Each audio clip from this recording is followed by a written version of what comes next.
വൈക്കം മഹാദേവ ക്ഷേത്രത്തിൽ 12 വർഷം കൂടുമ്പോൾ നടക്കുന്ന വടക്കുപുറത്തു പാട്ടിന് മുന്നോടിയായി തൈക്കാട്ടുശ്ശേരി ഭഗവതി ക്ഷേത്രത്തിലേക്ക് നടന്ന താലപ്പൊലി ഭക്തിസാന്ദ്രമായി.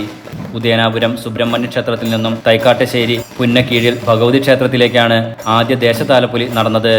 വൈക്കത്തപ്പന്റെ പുത്രനായ ഉദയനാപുരത്തപ്പന്റെ സന്നിധാനത്തു നിന്നും ഉദയനാപുരത്തെ 4 NSS കരയോഗങ്ങളുടെ നേതൃത്വത്തിൽ നടത്തുന്ന ദേശതാലപ്പൊലി വടക്കുപുറത്തുപാട്ടിന്റെ വിളംബരമാണ്. പഴയ വടക്കംകൂർ രാജ്യമായ വൈക്കം ദേശത്തിന്റെ ദേശദേവതകളായ തൈക്കാട്ടുശ്ശേരി ക്ഷേത്രത്തിൽ നിന്നും മൂത്തേടത്തുകാവ് ഭഗവതി ക്ഷേത്രത്തിലേക്കും വൈക്കം ക്ഷേത്രത്തിൽ നടക്കുന്ന വടക്കുപുറത്തുപാട്ട് വിവരം അറിയിക്കുന്ന ചടങ്ങാണ് ദേശതാലപ്പൊലി.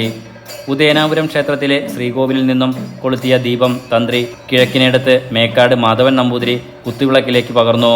കർപ്പൂരാരാധനയ്ക്ക് ശേഷം ഭക്തരുടെ കൂട്ടപ്രാർത്ഥനയോടെ മണ്ഡപത്തിൽ വച്ച് താലങ്ങൾ നിറച്ച് അലങ്കാരങ്ങളോടും വാദ്യമേളങ്ങളുടെ അകമ്പടിയോടെ ഉദയനാപുരം ക്ഷേത്രത്തിന് ഒരു പ്രദർശനം പൂർത്തിയാക്കി കിഴക്കേ ഗോപുര വഴിയാണ് ദേശതാലപ്പൊലി തൈക്കാട്ടുശ്ശേരി ക്ഷേത്രത്തിലേക്ക് പുറപ്പെട്ടത്.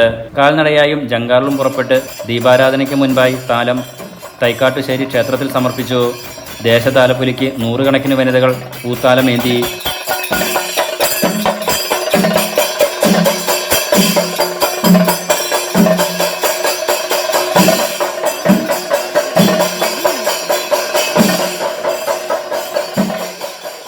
ചടങ്ങുകൾക്ക് NSS Vaikom union president PGM Nair, കരയോഗം കൺവീനർമാരായ A Soman, R Vijayakumar, MC Harikuttan, N Sivan, GVK Nair തുടങ്ങിയവർ നേതൃത്വം നൽകി.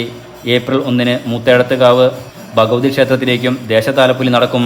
വൈക്കം ക്ഷേത്രത്തിൽ ഏപ്രിൽ 2 മുതൽ 13 വരെയാണ് വടക്കുപുറത്തുപാട്ട് നടക്കുന്നത്. Enlight news, Vaikom.